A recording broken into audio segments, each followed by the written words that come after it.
Hey, all you spiderwebs. We're coming to you from our Michigan basement with Just a Laugh podcast. We're going to start today's podcast off, as usual, with a game of Cool or Not Cool using our random word generator. And today's word is stop sign. Stop, look, and listen, baby. That's all right with me. Yes, it is! No! Obviously, they're cool. There's no debate. You need them.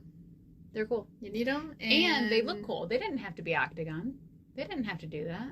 They didn't have to make it I wonder so... what that is. It makes me want to look up the history of stop signs now. Makes me want to do that. What if it was back in the day, like, they didn't know how to cut a perfect circle, so they just cut, like, a circle with corners? Are they octagon like, all over the world? Zoom. Zoom. That's how you cut the circle. Is it? Instead of a perfect one. How long ago? Because they figured out how to do a lot of stuff with circles. Okay, whatever. Maybe that's not the strategy. Maybe they stand out because of they're very important. They made them red. They made them a shape no their sign is. There's already round signs. Yeah, that's true. I don't think I'd recognize it. I don't think I could listen to it if it was circle. Elvis had to remind himself, hey. Oh. Because his are circle in his neighborhood? Yeah. Or was he reminding himself or was he reminding us? Oh. He's so look and listen. Who's he telling, actually? Wait, that's my philosophy. That's my philosophy. Usually if you have a philosophy, you kind then of he's live by telling. it. He's telling himself and others. Okay. Upon looking up the stop sign, it's true that the shape was chosen so it would be easily seen from both sides. In 1915, the stop sign was a small white square, changed in 1924 to yellow and not becoming its signature red until 1954. In 1920s, officials considered more sides to equal more danger. So you know, like those goofy things on Instagram or something where they'll be like, maturing is when you realize, and they're always like super obvious and dumb. Yeah. I don't know if it's clickbait or if it's trying to be funny. I don't get it. Because my sister sent me something on Instagram. I think she just sent it to me because I like Fox and the Hound. It was like, maturing is when you realize why why the hound stood in front of the fox, right? And it's like that scene where the hunter, the hound's owner, like is pointing a gun at the fox and the dog's standing in front of it. Yeah. And I'm like, maturing is like, we already knew that. We already knew why. Why? Because they were defending the fox. I think it's probably... No, I even looked at the comment. Like, I looked below it just to be sure they weren't trying to pull something. And it was like, it said, like, he was trying to save the fox's life and protect the fox. What? Wow. I'm like, okay. I thought they were implying, like, you know, the meaning of the fox and the hound. Yeah. That's But even then, it's like, it's the same thing, kind of. Right. Obviously, yeah. I did try to check to be sure. Like, let's see what they're trying to pull here, but... No. I can't think of an example. I have seen those before, though. Or, oh, yeah, some of them don't make any sense. They'll be like, rewatching Disney Channel TV. What did they just say? And then they'll show the clip, and it's like, and then you look in the comments, and I'm pretty sure it's just clickbait. But I just think it's funny. Now it's time for our random celebrity of the day. Can it be Timothee Chalamet? We can't pick. Because I have something to say about Timothee Chalamet. Oh, shoot. I do. All right, I'm going to excuse this one time. I'll let you pick the celebrity of the day. Just this once. A card. So, there was this thing kind of recently where, like, everyone was really upset at him or whatever. He was like, I don't want to be he was talking about opera and, like, ballet and all that other stuff. And he said, they're just trying to always, like, keep it alive. We got to keep this alive. And he said, I don't want to be a part of that. He's like, I don't want to have to try to keep something alive. I want, you know, he wants to be an actor, like in the movies. And then he's like, I mean, I guess what he said was a bit offensive. It was a bit rude because he's like nobody cares about opera. Nobody cares about ballet. Wait, why were they asking him to keep it alive? I'm confused. They weren't asking him. He was just talking about it in general. Like, is there like a big thing right now? Keep opera alive? I didn't miss. That's what he was saying. So he's saying everybody's trying to keep opera alive, but he doesn't want people to. In opera. I know, but can he even sing? No, that's not the point. What is like? How he's is he just saying. keeping it alive? Mean, I think maybe I don't know. Maybe like his mom and sister were like in it, ballet or something. Okay. So I don't know if he's just saying like he chose something early on, like what he wanted to be. Being an actor. So he's like, I don't want to be on a stage. I want to be in the movies. And like I said, I guess it was a bit rude because because even if they are like, struggling or whatever, it is kind of like, was that kicking the dog while it's down or whatever that phrase is. Yeah. He didn't have to say that. But I just is he getting like a lot of backlash on that? For some reason, like people, like a lot of people were upset. Oh. Like a lot of people were upset. And then a lot of people were acting like it wasn't true. Like he called it a dying art or something. And he was saying. So there's like an interview that you can watch this? He was being interviewed. I don't know exactly. Maybe I missed a part of it or something, but I think I got the gist of it because I saw the clip of him talking about it. Like, Matthew what's not McConaughey true? was there too. I don't know what was going on. Like, but what? I don't know. Like some people like defending it and they're like, like these things aren't a dying art. They've been around for thousands of years. And well, a lot of actors are moving over to like Broadway type theater like, stuff. What is it, Hugh Jackman? Hugh Jackman and. But the point is, I'm not even saying it's dying. I guess he was wrong maybe in that. But if you think about how like those things used to be famous more back in the day before movies existed. Right. That was the new news. That's what everyone talked about. Right. When you were, performing, like you were famous. Right. As this opera singer or this ballet dancer. Yeah. Now it's just kind of more of like its own little community that still appreciates it more. Like you're like, for example, like if you go to like you're hanging out with your friends and you're like, hey, did you see a new ballet show? Right. They're not gonna be, yeah, it was awesome, wasn't it? Right. Your coworkers, like, did you did you go to the opera recently? Well, his mess up was calling it's not a dying art. Right. That's it kind of, if you think about it in a way, it would be. It's not necessarily dying, but it kind of slowly is. Because if you look at how famous it was, right, to how it is now, they're competing with movies. They're competing with streaming services. Right. We don't know the more generation that's coming along, newer, like your kids, that, I don't know if they're, you know what I mean?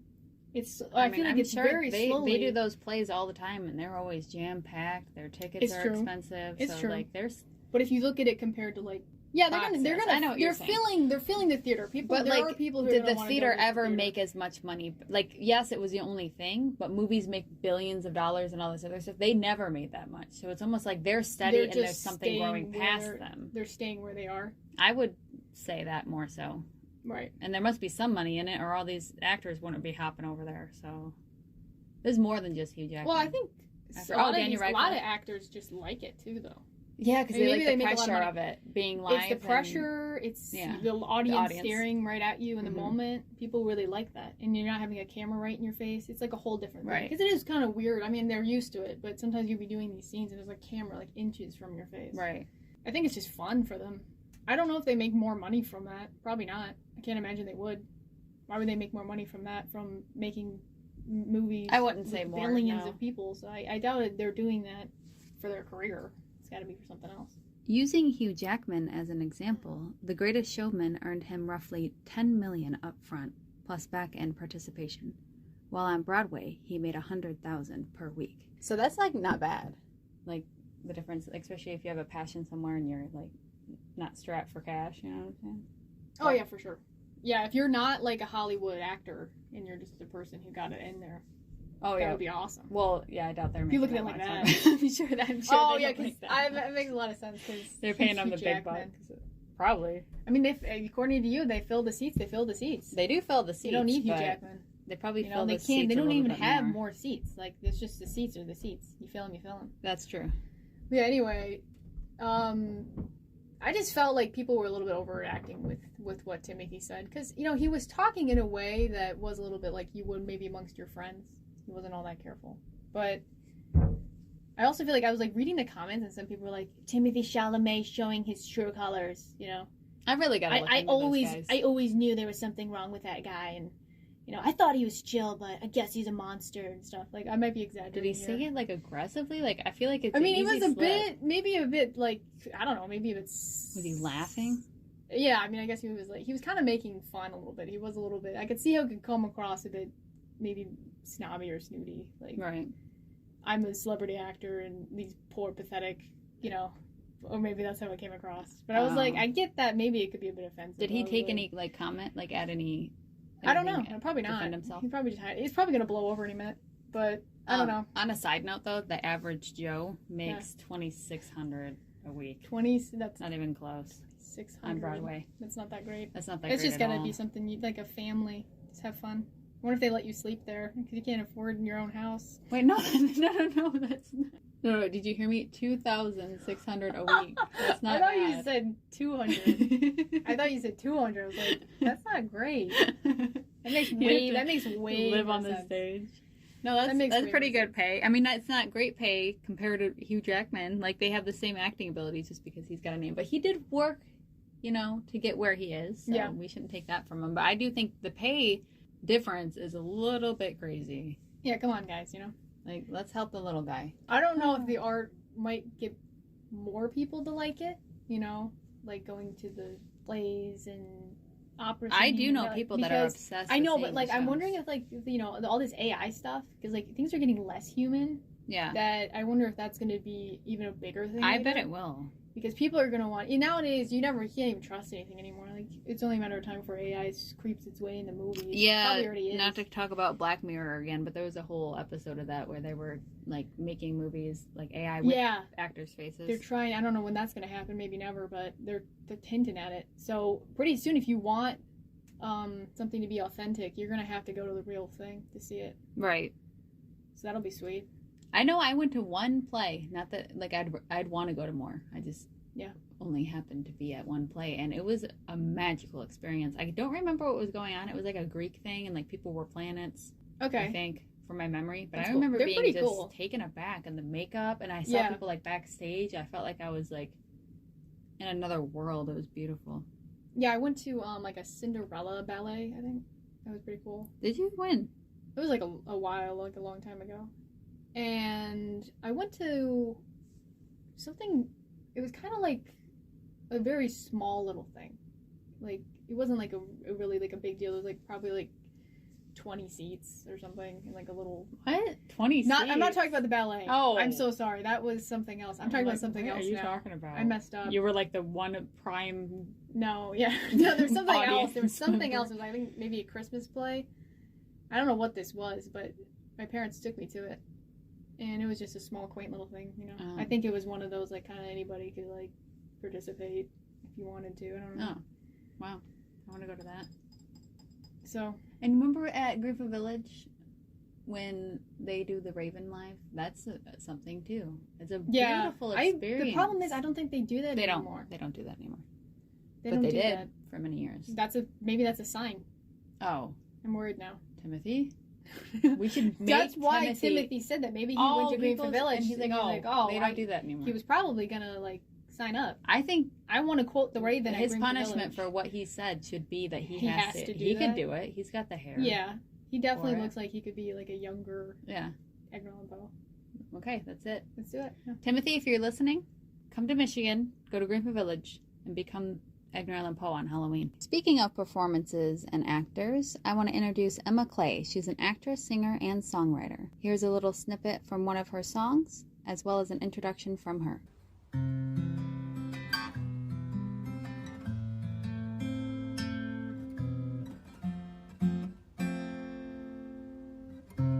You think too much, a lot of such and such.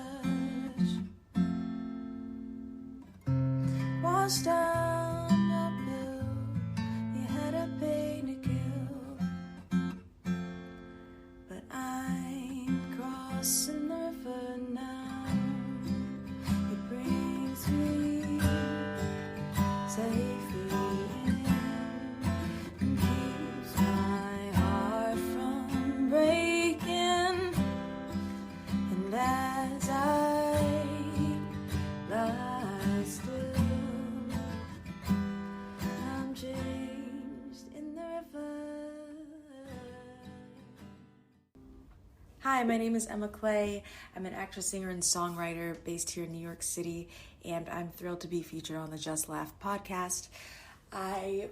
Before becoming an actress and singer, I studied biology and public health, and I had a whole other career where I was doing the 9-to-5 thing, and I pivoted careers back in 2019 and have been acting and singing ever since. In my career thus far, I've been able to go on tour with Hamilton. I studied drama at Oxford University for a summer. I've gotten to sing all over the country and internationally, and it's been quite the journey, but I'm grateful to be on it and to be pursuing my dreams. There was a time where I dreamed of being an actress in New York, and I'm living in that dream now, so I'm really grateful. I'm currently in the process of recording music to be released soon. My last single, No Food, No Man, No Water, was released in December 2025, and there will be more music to come. You can find me on Instagram at Emma Claye _, and you can visit my website at www.emmaclaye.com. And yeah, thank you so much, Just Laugh Podcast, for letting me share some music and a little bit about my story. The song you heard was a song called River by my friend Shay. And I hope you liked it, and I hope you'll stay tuned for more music to come. I don't like gnomes. I just don't like them that much. What do you mean? I don't know, like I just never like dwarves, hobbits, elves. Great. Why are you calling out gnomes like that? What's with the gnomes? You don't like the garden gnomes? Like you don't Yeah. I mean, they're okay. Some of them are alright. I love a garden gnome. I have like 3 gnomes at least. Think about those little things with like the new ones that are coming out with like the little ball nose. You talking about the plushies? Yeah. Yeah, I have like the heavy ones that are plushies. Yeah, and the beard. Okay, I'm a sucker. I love them. You're a sucker. They're also, alright. there's I don't know the name of it. Gnome Burglarin or something like that on Steam. It's in the works. Like it's not actually fully out yet. What do they call that? Who cares? Anyway, it's not fully out, but it's really fun, but also kind of crazy. And also, I forgot it's a little violent though, so be mindful of that. There's also like a lot of weird humor with gnomes. Like you have no idea how many gnomes I've seen where they pull their pants down and I've seen that. And there's like a bubble coming out. Well, yeah, it's I've even seen worse. that. I haven't seen that one. They're always showing off their bum. Like, why would I want that? I don't know. In my garden. No, I don't. It's just funny. It's like, they're supposed to be mischievous. I know that, but I'm like, I don't want all these little mischiefs running around my garden. No. There was somebody, actually, I tried to look up like the history of gnomes, and some video was trying to tell me about it. They were like, they were like going back all the way to when Redcaps were the first gnomes. Right? I was like trying to figure out what the heck, where do these things, what is a gnome? Where did they come from? Who created it? And this video was like, they're trying to show us like the first statue ever made. Like, okay, we're going a little too far back. And then it just kind of leapt to basically somebody just creating the gnome. I mean, he might have been a legend, I don't know. But somebody was like, okay, I'm just going to create a bunch of these gnomes. And everybody was like, let's buy one for my garden. Oh. And they just kind of blew up out of nowhere. Yeah, this one guy really believed that gnomes were real. Like, at night they'd come to life to protect his garden. So he bought like a bunch of gnomes and put them around his garden. Word. I'm like, that kind of sounds fun. Believing in gnomes. Well, you have to believe back then. I actually just the other day ordered a gnome statue, but it was for a friend. Oh no! So does that count? No! You're giving into the. I did. Gnome. I get. Well, that's where I saw like some disturbing gnomes as well. Yeah, there's. So. I think maybe that's what it is. I've seen one too many disturbing gnomes. I like the cute ones, and I like. Well, I got a garden fairy. It broke though. I'd rather have a garden fairy. I don't even have. Oh, I have one garden gnome. Somebody got it for me though. Does that make me better? I think you got it for me. Did I? I think so. Oh my gosh! Like with a house or something, or just a gnome? No, it's just a little gnome. I don't think I got you that. I'm pretty sure it was with my birthday stuff. It's like a little blue gnome. Don't think I got you that. And I asked you if it could go outside, and you're like, I don't see why not. No, I got you a house. I got you something. Somebody got me a gnome. It wasn't me. I think I got you like a